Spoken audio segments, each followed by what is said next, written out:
Miles from New York, this small flat in Germany became the headquarters of a terror cell, responsible for killing over 3,000 people in America. It was home to a man for whom life promised great opportunities. But he had a dark side, which drew him to bin Laden's message of hate. Mohammed Atta became the commander of the cell. The striking feature were his eyes. They were immovable, they were extremely cold. I could sense this sort of frustration and rage. He got really upset and extreme in his judgments when it came out to politics. Others were brought here in the name of Islam to plan the terror atrocities of September the 11th.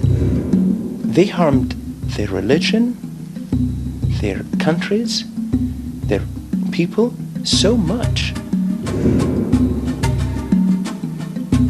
For 3 months, over 3 continents, we've investigated the terror cell to find out who they really were. To discover, too, why they went undetected for 3 years while they planned their attack on America. Several of these people had been tracked by intelligence until they got inside the United States, and then they were lost in our own country. This is the story of how they plotted to fly 4 planes into some of America's most symbolic buildings, the moment the terrorists called the 0 hour.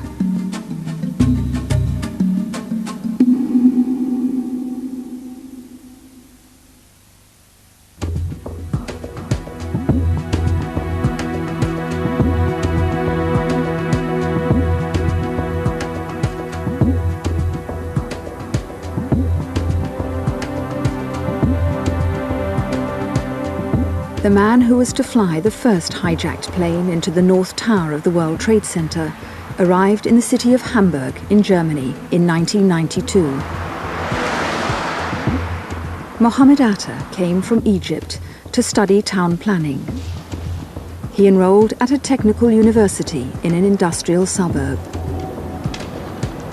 From the beginning, the serious young man impressed and intrigued the professor who taught him.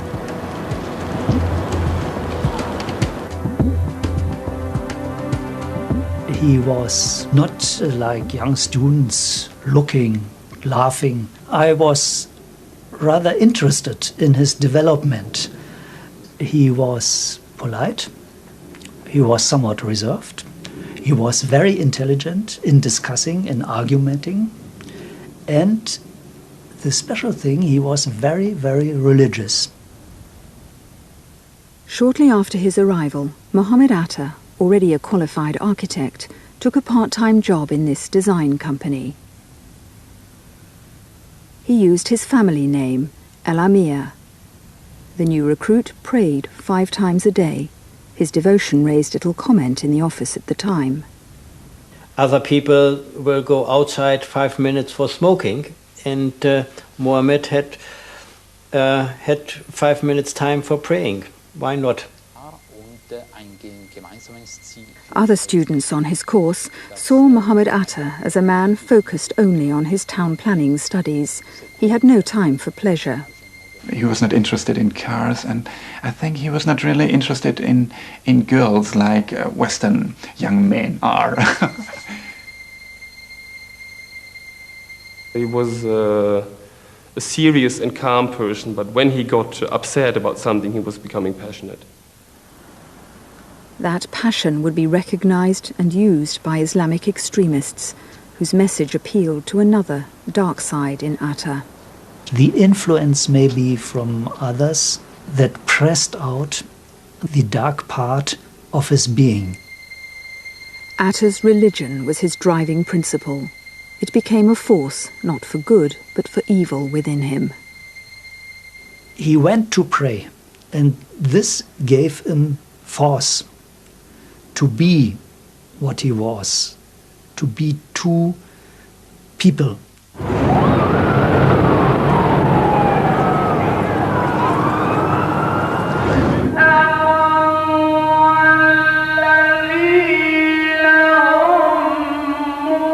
Mohammed Atta was born and raised in Egypt a country where anger and resentment have long simmered beneath the surface. There is widespread anger against a ruling elite seen as corrupt and undemocratic.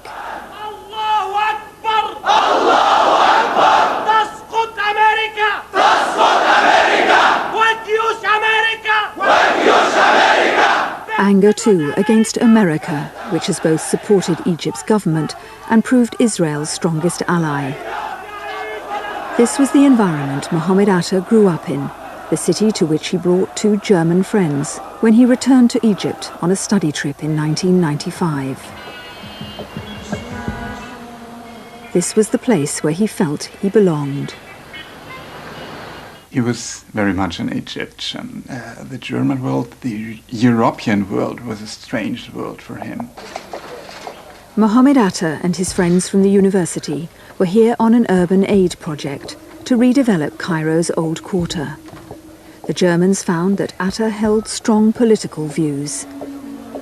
He was critical of corruption in his own government and its close relationship with America, which he felt was against any Muslim cause. These politics were always in the interest, actually, of the US. And he was very critical of that, actually. I could sense this sort of frustration and rage, especially about what was going on in the world and the biased politics against Muslims, as he would have regarded it. Atta's rage and frustration were fueled by a government crackdown on Islamic extremists at that time, following a wave of terror attacks. Hundreds were imprisoned. There were accusations of torture, unfair trials. Mohammed Atta was afraid. With his political views, he would be arrested if he returned to live here. Mohammed gave the impression of being sad and some kind of being depressive about his individual perspective and about the political situation, because he didn't know how to remain in Egypt without being criminalized, because he wanted to live in Egypt. Mohammed Atta had grown up as the only boy in a traditional Muslim family. His father, a successful lawyer, dominated the child with his forceful personality. He has no friends. He's a loner. He's like me. Mohammed Atta's mother doted on her son, who was considered a sensitive boy. He felt himself in the shadow of his 2 older sisters, both successful graduates. Friends saw him as soft and immature. Mohammed, I remember him completely in a form of child. He has a child feelings, innocent, virgin. The future hijacker was a carefree student when he received his first degree from Cairo University.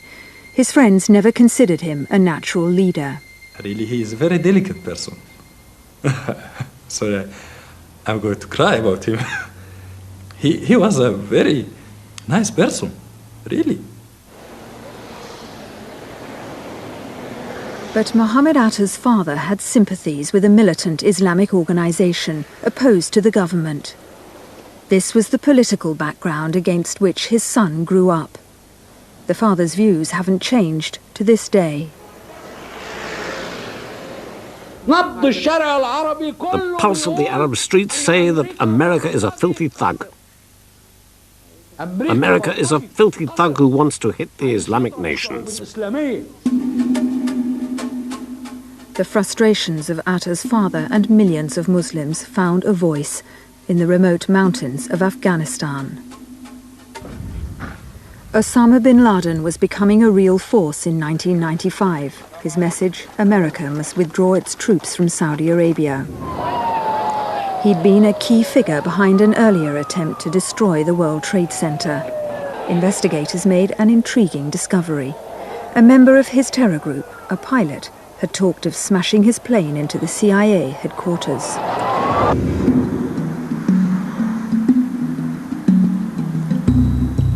Mohammed Atta returned to Hamburg in 1996 after his study trip. He found himself in a very different and alien environment. He was lonely and homesick.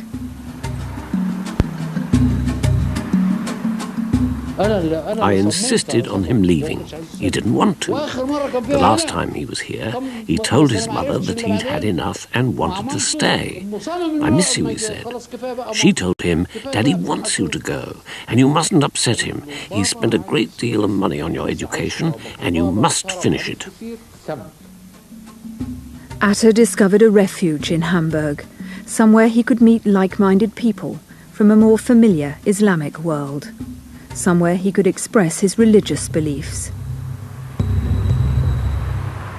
Atta found what he was looking for in a nondescript building in a rough part of town. A place where young men from many Arab countries congregate. Only a small sign indicates the existence of the Al-Quds Mosque. Most mosques don't espouse extreme Islamic views, but some have attracted a radical element. When we visited the Al-Quds Mosque, we weren't welcome. You're not allowed to stay there, you have to go out. It will be better for you. Go. There might be small groups in one or two mosques who are the representatives, the activists of a radical fundamentalist Islam, one with terrorist aims. And these would be the ones to seek out capable persons from among their fellow believers and to get them involved in their activities. Mohammed Atta grew a beard, a sign of religious devotion, sometimes a sign of radicalization. Investigators believe he met other young men with extreme views at the mosque. It's thought he may have been directly recruited there by an agent of bin Laden.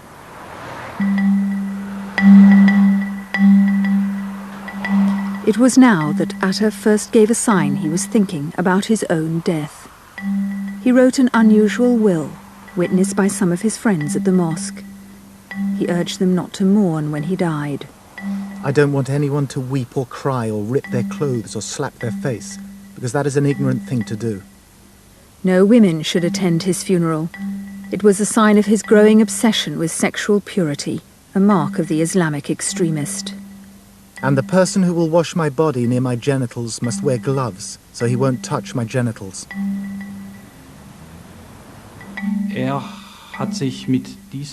He probably wanted to make it known, by writing this document, that he was going to commit an act in which he himself, in all likelihood, would die.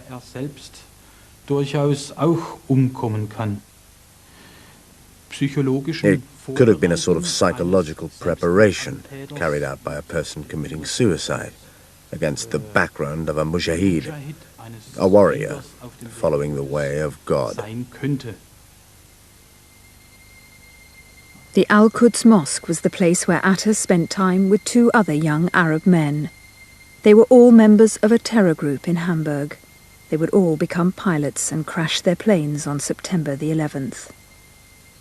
There is no justification for terrorism.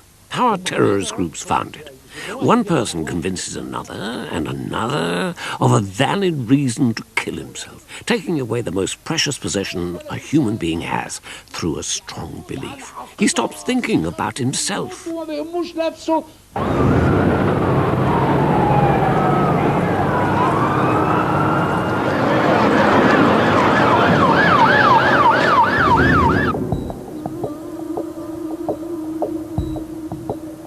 The man who flew the second hijacked plane into the South Tower of the World Trade Center came from the United Arab Emirates.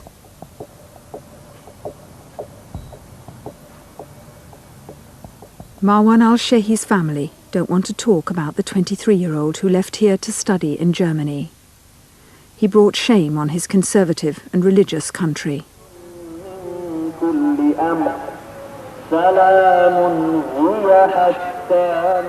The Al-Shehi home is in mourning, closed to all visitors.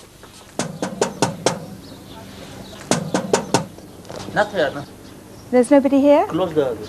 I just saw somebody come in. No, that's not... Police told us to leave.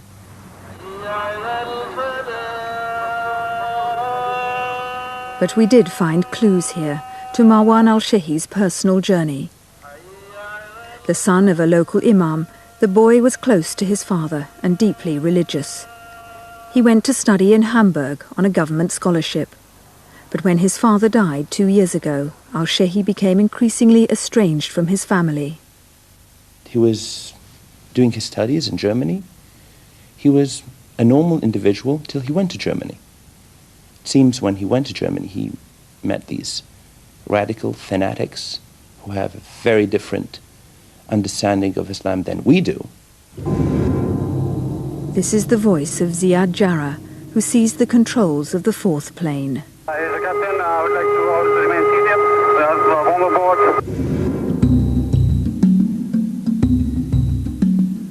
The young man who flew Flight 93 to destruction came to Hamburg from the Lebanon in 1997. He rented a room from a German landlady in a genteel suburb of the city. Unlike Atta, Ziad Jarrah was outgoing. Everyone was struck by his good looks, his sense of fun. Did you like him? Yes. Yes. He was a nice young man, really, and we got on well. He used to bring me back presents too when he went home. Sometimes we would chat when I was having tea, and I would invite him to have a tea with me. Ziad Jarrah met a girl, a Turkish-German medical student. They lived together, to the surprise of his family back in Beirut. We loved the girl. She's very nice. She loves Ziad. He was living with his girlfriend, and this is against radical Muslims' thinking and behavior and acceptance. It was a serious relationship, yes. And they were well suited too. And they loved each other. I'm convinced of that. Jarrah enrolled on a degree course to study aircraft engineering. He wanted to return to Beirut and open his own company. He also had an ambition to learn to fly. Jarrah was clever and popular and enjoyed a beer with his German friends. But within a few months of arriving in Hamburg, Jarrah began to change. He'd made new friends elsewhere in the city. A portrait painted by his landlady showed small but significant changes in his appearance. At first I didn't notice anything. But later on he kept a small prayer mat in his room. And he grew a beard. And I poked fun at him because of it. Jarrah had started spending time at the Al-Quds Mosque with al-Shehi and Atta. All of them now had beards. In the summer of 1997, Atta disappeared from his university for over a year. He didn't want to give any explanation. There were difficulties, he said, back home. He told me that he was absent because there had been problems in his family. We've now established that Atta travelled to Afghanistan, to the camps of Al-Qaeda. He was followed by al-Shehi and Jarrah. In bin Laden's camps, recruits were trained in terror tactics, using weapons, explosives and poisons. They learned forgery and how to carry out covert activities. Here it's believed Mohammed Atta revealed leadership potential and was singled out for special training. While Atta was in his camps, Osama bin Laden made his clearest ever threat to the United States. He considered all Americans legitimate targets of terror. فلا تمييز بيننا بين الرجل لابس عسكري أو مدني بل هم جميعا نعتبرهم أهداف.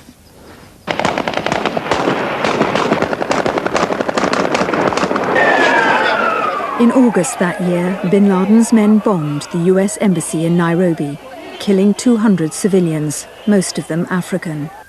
12 Americans died. The US bombed bin Laden's camps but failed to kill him. Now, we understand, bin Laden conceived his most devastating plan, a terror attack within his enemy's territory. This is part of a long-term plan This isn't an impulsive activity. When you train people in Afghanistan in well-organized camps, this is a comprehensive framework, and it's a long-term project of destabilizing freedom, and it's an assault on basically civilization.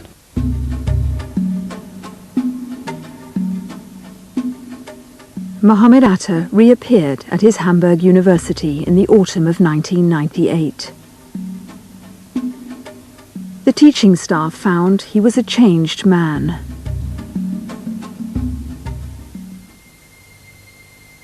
He looked more serious. He didn't smile as much as before. He worked hard. I didn't see him smile or anything. He was, all the time that we talked together, he was very tight, very tense, I think, and he would never say anything private. Atta's studies took on a new urgency. People here have told us his life outside was a mystery. But we've established that he had become an operational commander for bin Laden. He was preparing a spectacular terror attack, as yet 3 years away. Following the blueprint laid down in Al-Qaeda's manuals, he formed a terror cell, secret, self-contained. He found an apartment, number 54 Marienstrasse. It became the meeting place for at least 6 Arab students, members of the cell. Mohammed Atta himself, together with Al-Shehi and Jarrah, would become 3 of the pilots. Our researchers show another flatmate, a Yemeni, Ramzi bin al-Shib, was to have been the 4th pilot on September the 11th.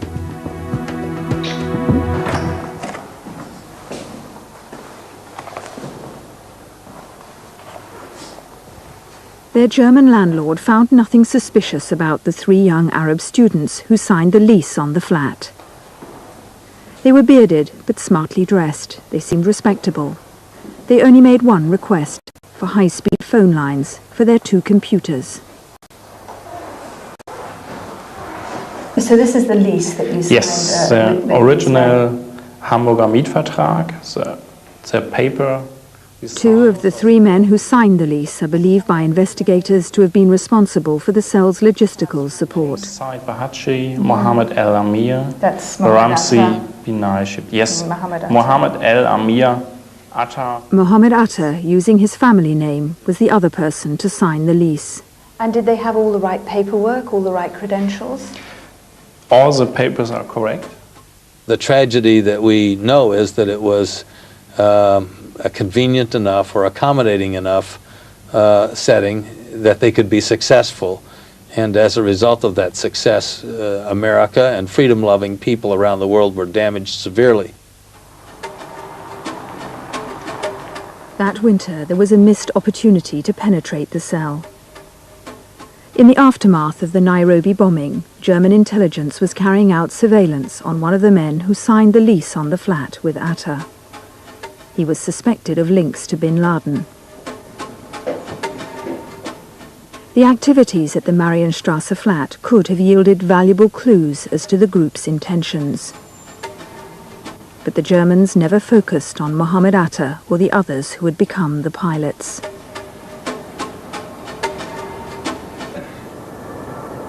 That winter, Atta went to the university authorities with a special request. In the liberal atmosphere of a German academic institution, the request raised no suspicions.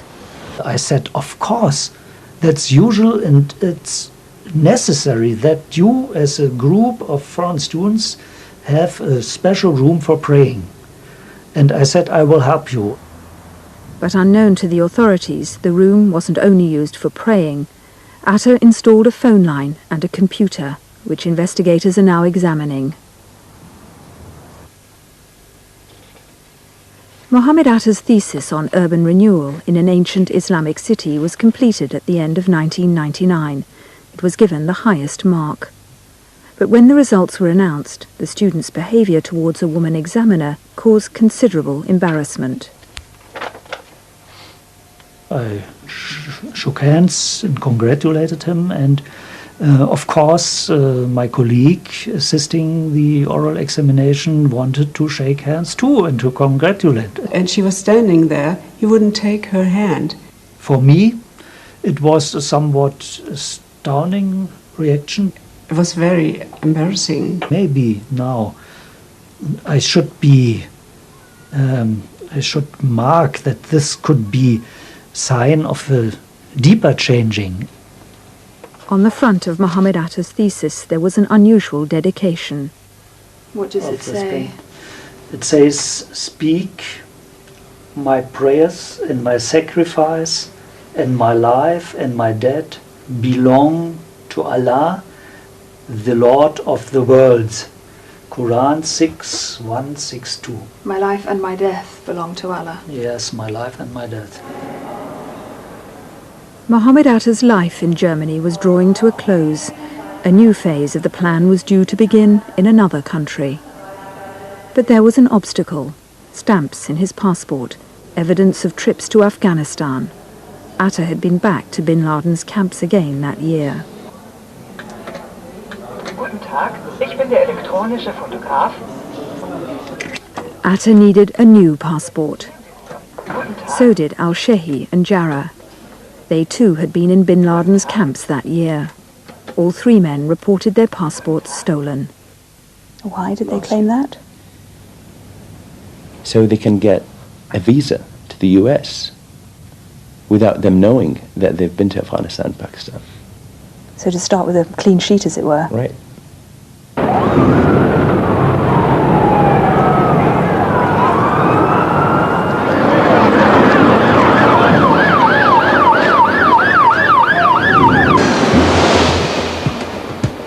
"15 months before the September attacks, three of the men who would pilot the planes arrived, separately, in America. The Arab tourists who'd come from Hamburg attracted no attention. The States was to prove too open, too unsuspecting. There were serious breakdowns. We'd not been attacked in our homeland since Pearl Harbor. We did not feel that America itself was a target of terrorist activities. We were lax in that regard. The trio made their way south to Florida and the small town of Venice. With its long hours of sunshine, Florida is the place where people come to learn to fly as quickly as possible. The men from Hamburg headed for two small flying schools.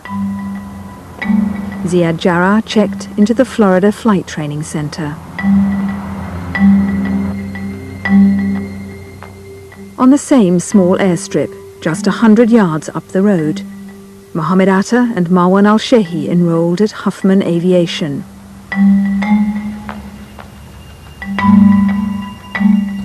Al-Shehi was quiet, didn't say much, but right from the start, Atta rubbed people up the wrong way. I thought he was very arrogant, and this is the right wording I would use again. And I have heard now a lot of people thought he was a very arrogant son of a bitch. The striking feature were his eyes. They were immovable. They were extremely cold. The two men let it be known that Atta was a member of Saudi royalty, Al-Shehi, his bodyguard. They always flew together. Atta usually at the controls, Al-Shehi respectfully behind him. A British woman was learning to fly at Huffman at the same time.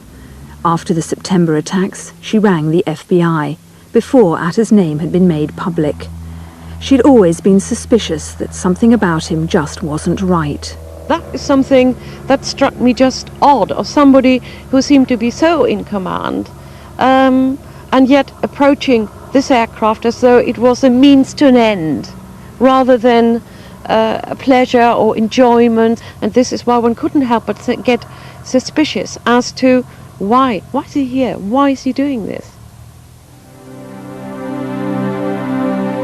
Only once did Anne Greaves see any sign of enthusiasm from the two mysterious Arabs. It was in the computer room, where they'd been busy on the internet.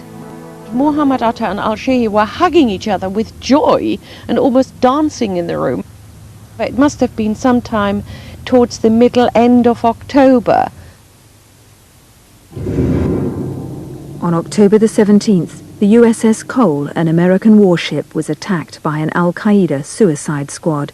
17 US sailors died. In Afghanistan, bin Laden celebrated this direct blow to America's might.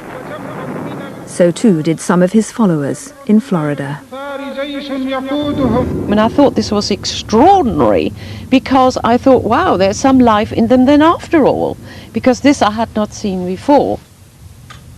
But no one in authority at Huffman questioned more deeply why two Arab tourists with little enthusiasm for aviation were learning to fly. 13 months before the attacks, two of the trainee pilots, Mohammed Atta and Ziad Jarrah, tried to get a US visa for another member of the Hamburg terror cell. He was living in the Marienstrasse flat, his name Ramzi bin al-Shib. We've discovered he was to have flown the fourth plane on September the 11th, but his visa was repeatedly refused by the US authorities. He was suspected of links to the Cole terror attack. Yet no one thought to question those who tried 4 times to bring such a man to America. And no one questioned where the money was coming from to pay for the flying lessons. November on here, yeah. All the way. It shows when he started, he flew 1.3 hours in 769. Atta and al-Shehi paid nearly $19,000 each for their flying course alone. This is the total amount that he paid in order to fly. The two students had no visible means of support. Yet they had credit cards and plenty of money in bank accounts they'd opened in Florida. Funds would arrive regularly.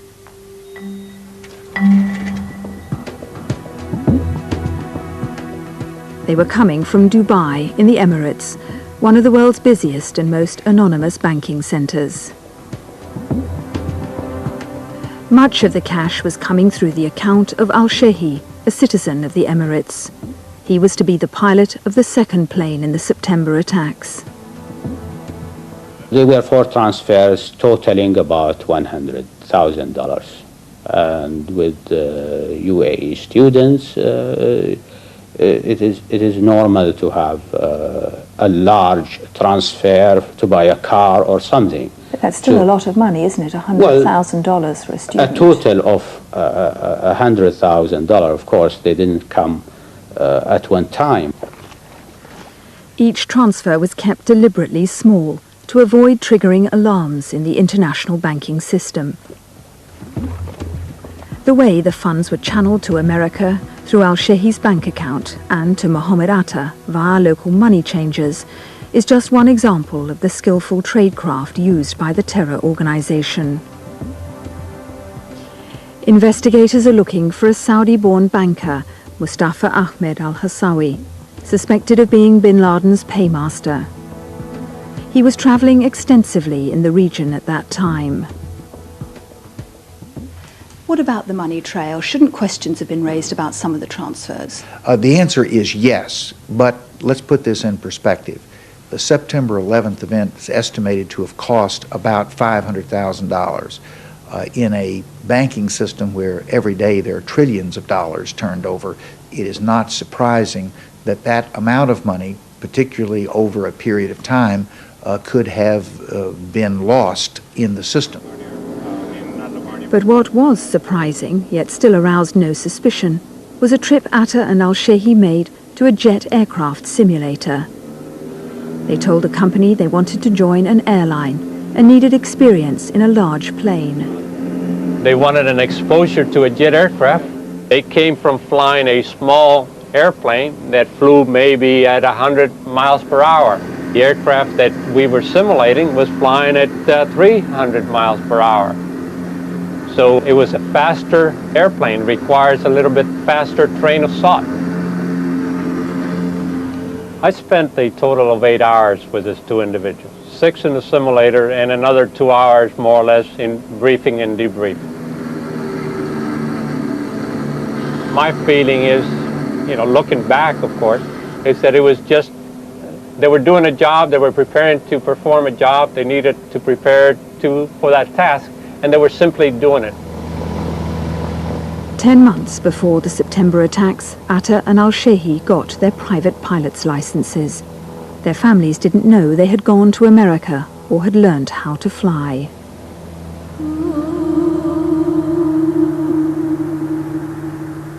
Back in the Emirates, Marwan al-Shehi's relations were growing concerned. He'd returned home from Germany only once at his family's insistence to marry a local girl. But he never even lived with her and soon disappeared again.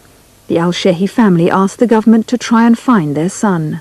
We always felt that he had problems because by contacting his friends in Germany, we did know that he had some close relations with people, in a way, linked with radical Islamic groups. Then we didn't know who it was. Was it bin Laden or anybody else linked with bin Laden? 9 months before the attacks, there was a key moment at Dubai airport. The pilot, Ziad Jarrah, arrived from bin Laden's camps via Pakistan. We've discovered that by now the Americans had their suspicions about Jarrah. They asked the Dubai authorities to question him about his links to Al-Qaeda. Jarrah said he was a pilot. He had a US visa and admitted he'd be going back to the States. The US was informed, but told the Emirates to let Jarrah continue his journey. The American government has declined to comment on this missed opportunity. Jarrah then went to Beirut for a family wedding. His parents knew he'd been to America and learnt to fly, but had no idea he was a follower of bin Laden. He successfully hid his true face, that of a terrorist. He was behaving in a very modern way, dancing, socializing with everybody in the party.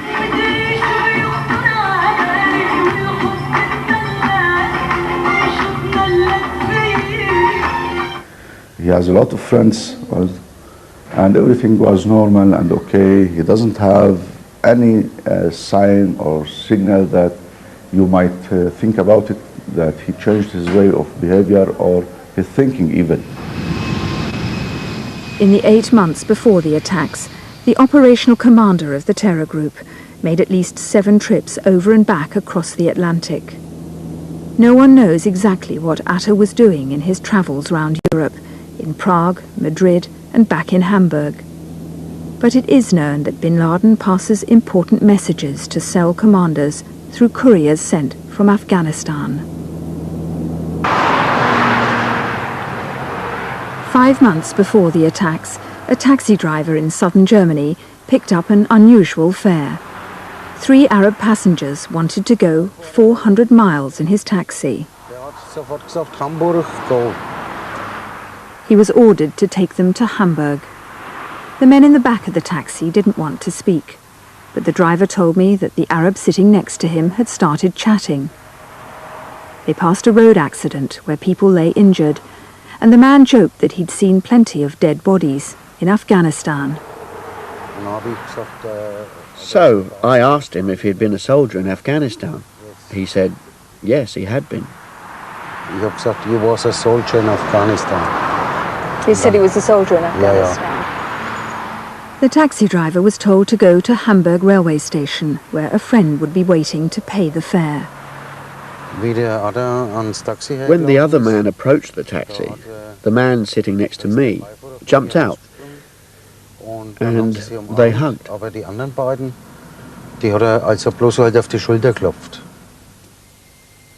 It was Mohammed Atta who hugged the man from Afghanistan. The taxi driver recognized him after the September attacks. I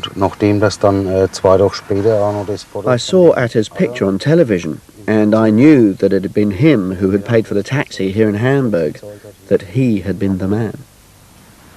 Are you sure it was Mohammed Atta? Yeah.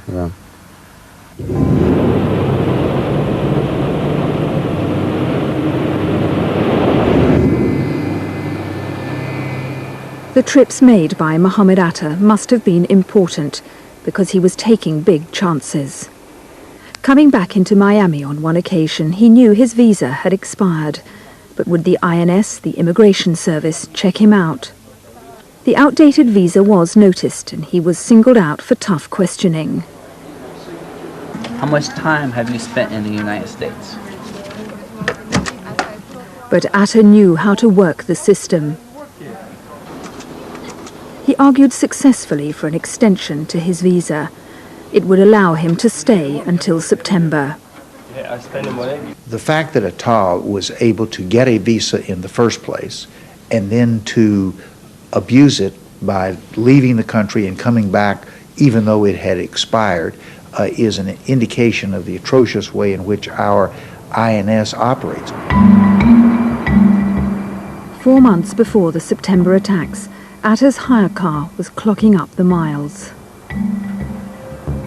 The 3 pilots had moved to the east coast of Florida and rented a series of anonymous apartments close to each other. And then a dozen more Arabs began arriving in 1s and 2s. They came from Saudi Arabia via Dubai and the Gulf. These men were hand-picked followers of bin Laden, trained in his camps. They were to be the foot soldiers in the attacks, the muscle that would actually terrorize the passengers. None of the new arrivals attracted the attention of officialdom. They had the necessary visas, and they'd been chosen because they had no record of terrorist connections.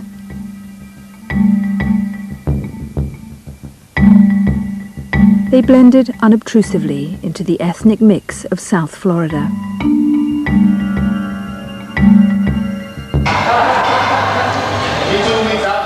The hijackers passed their time in local gyms, getting fit for their coming mission. When one of the pilots, Ziad Jarrah, applied for a membership, he said he would only need it until September.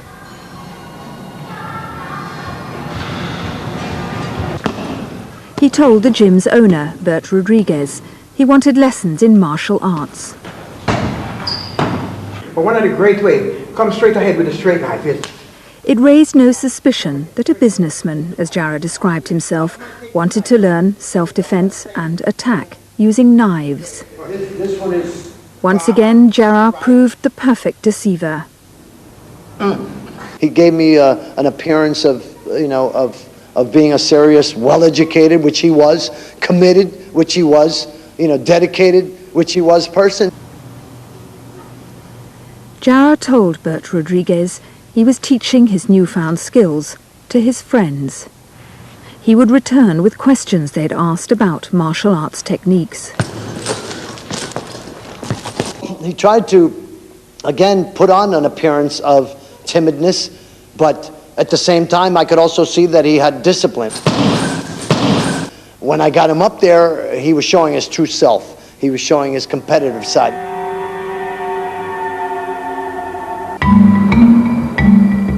Atta was the link man between all the hijackers living in different locations in Florida. That summer, he moved unnoticed amongst American holidaymakers. His tradecraft was meticulous, and he was thrifty. He distributed small amounts of cash using money orders hard to trace. 24 and 25. He picked a little-known car rental company. I think Muhammad Atta came here for price. I mean, he rented the cheapest car he could from us. He didn't rent the best car we have. He rented the cheapest car we had. A lot of criminals do come here simply because, we're a little guy out of the way and a lot less conspicuous than going to a big place. The terrorists opened postbox accounts to receive mail anonymously. They deliberately conducted communications in busy public places, using a chain store for email. No one traced their presence on the web. They may have encrypted their messages. The operation was low-tech, virtually undetectable for a nation geared up for a very different intelligence war. We're very good at listening on satellites or taking pictures from the sky of the former Soviet Union.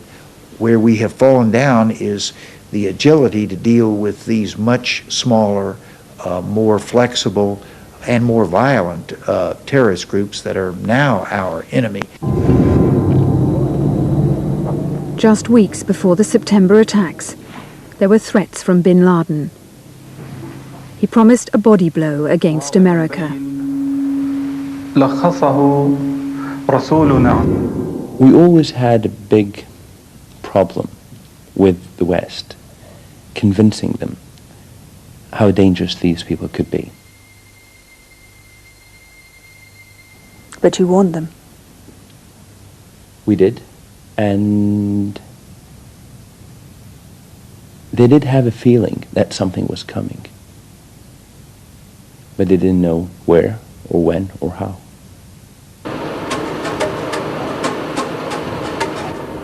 Despite his careful planning, Atta came near to discovery in his final weeks in Florida. He had no local driving license, and one night the police pulled him over.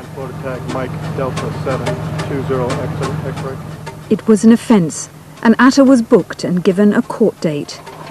He failed to turn up, but no one came looking for him. Atta learnt his lesson. I need you to sign this citation. Within a fortnight, 6 of the hijackers had obtained local driving licenses. Atta moved on to meet the last 4 hijackers to join the group. They'd merged seamlessly into the Arab neighborhood of Paterson in New Jersey to await their orders for September the 11th. But one of the men, a Saudi, should have been noticed. That January, the CIA had learned of Khalid al-Midar's involvement in the terror plot to bomb the USS Cole. He had links to bin Laden, but his name wasn't put on an immigration watch list until the end of August, 7 months later. Agents would still be searching for him when the planes hit their targets. There seems to have been a breakdown of any kind of control that might have prevented this particular individual from coming here. Yeah, you're right. They should have been picked up when they entered the United States, failed to do so. It also was a breakdown in the handoff of information from the intelligence services to the domestic law enforcement agencies. Several of these people had been tracked by intelligence until they got inside the United States, and then they were lost in our own country. Perhaps the greatest missed opportunity to foil the plot came just a month before the attacks, when a French-Moroccan student was jailed in Minnesota. Zacharias Moussaoui was taking flight lessons financed by the Hamburg cell. He'd aroused the suspicion of an instructor. But Moussaoui wouldn't answer any questions, and investigators didn't realize how significant he might be until after September the 11th. Moussaoui now faces 6 counts of conspiracy to commit acts of terror.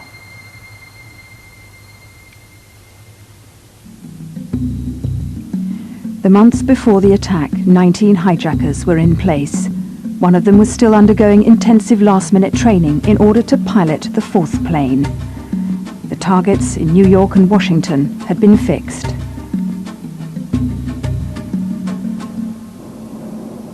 The terrorists even made test runs on some of the flights they would take. Atta tried to check in-flight security. He asked to look round the cockpit. The request was refused. But the hijackers discovered that Tuesday was the quietest flying day. More chance the flights would keep to schedule, fewer passengers to fight back. The terrorists then booked seats in business class, which would give them the best chance of seizing the controls.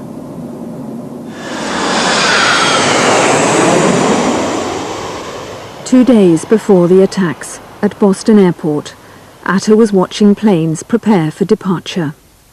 Again, it was a woman, a passenger, who noticed his suspicious behavior. He walked very aggressively with his head held very high, looking around. When I was actually boarding the airplane, he was standing at the gate counter, writing in a card. really the only thing he could see of the airplane was the pilots and the front of the airplane. And I thought to myself, this is very strange. And I was actually afraid. I actually watched everyone get on the plane because I'd made a promise to myself that if he got on the plane, I would go see the captain because his behavior had been so bizarre. The terror operation was in its final 24 hours. In a city in the Emirates, bin Laden's mysterious money man appeared again. This time to collect cash, sent back from America via a money exchange. $5,000 from Mohammed Atta and 2 other hijackers. They were obeying Al-Qaeda's rules, returning money to finance future missions. The transfers were received by Mustafa Ahmed al-Hawasi. Mustafa Ahmed picked up $5,000. The next day, he disappears to Pakistan. That was the day of the attacks. I wouldn't say more than that. That explains a very strong link. Mustafa Ahmed is wanted across the globe. So too are the 3 remaining students from the Marienstrasse flat. They fled just days before the attacks. It's believed they're in Afghanistan. They're suspected of providing support for the terror group in the States. One of them is the man who should have been the 4th pilot, Ramzi bin al-Shibh. He holds the key to the many unanswered questions about the Hamburg terror cell.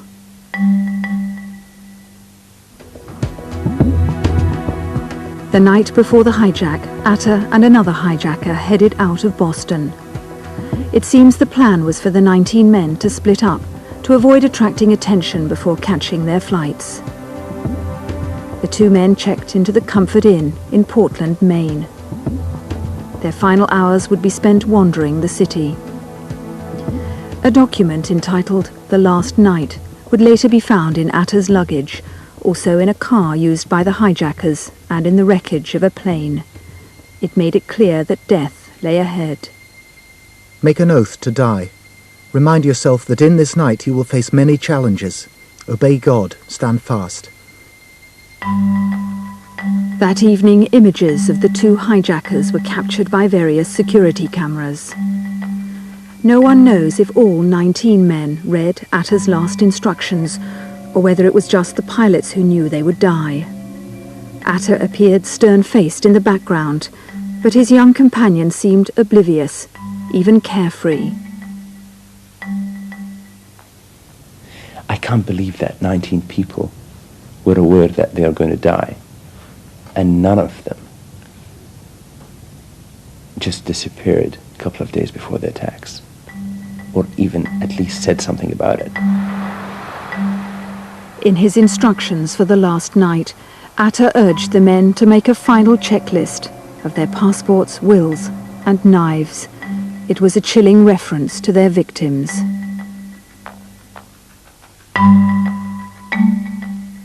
You must make your knife sharp and must not discomfort your animal during the slaughter.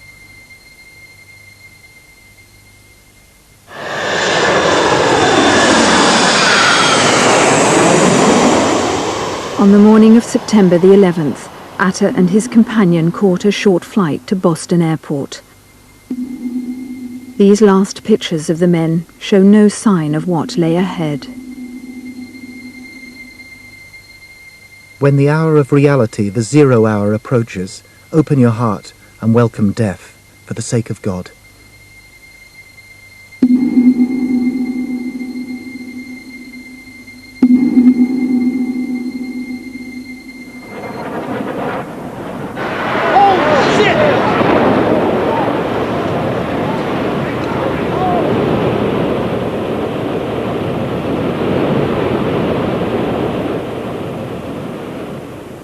Betrayed by what he did Yes. here at the university and to you? Yes, yes, we feel, of course, of course.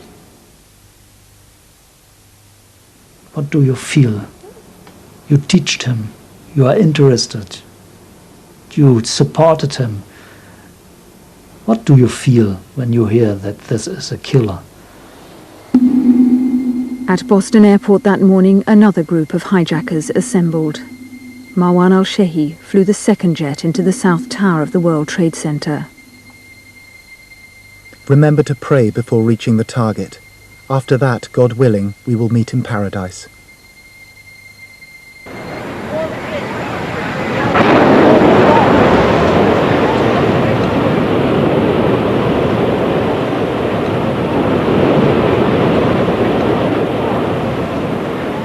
It doesn't matter what Bin Laden says about it or what anybody says about it. But these people were wrong, terribly wrong. A third hijacked plane was smashed into the Pentagon shortly afterwards.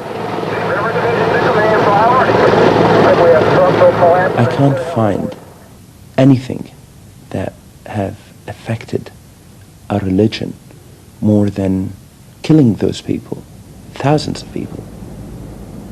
In the skies above New York's burning landmarks, another tragedy was being played out on board Flight 93. News of the earlier attacks was filtering through on mobile phones when the hijackers stormed the cockpit, the captain shouting, "Get out of here."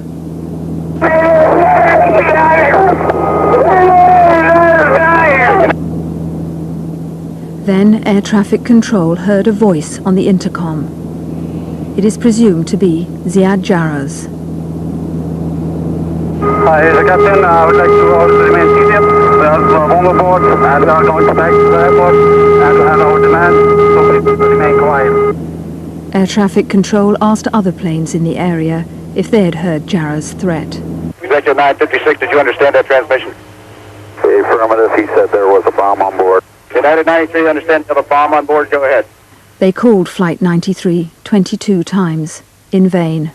United 93, United 903, do you hear Cleveland? United 93, Cleveland. United 93, do you still hear Cleveland? At 10:03, Flight 93 crashed into the fields near Pittsburgh.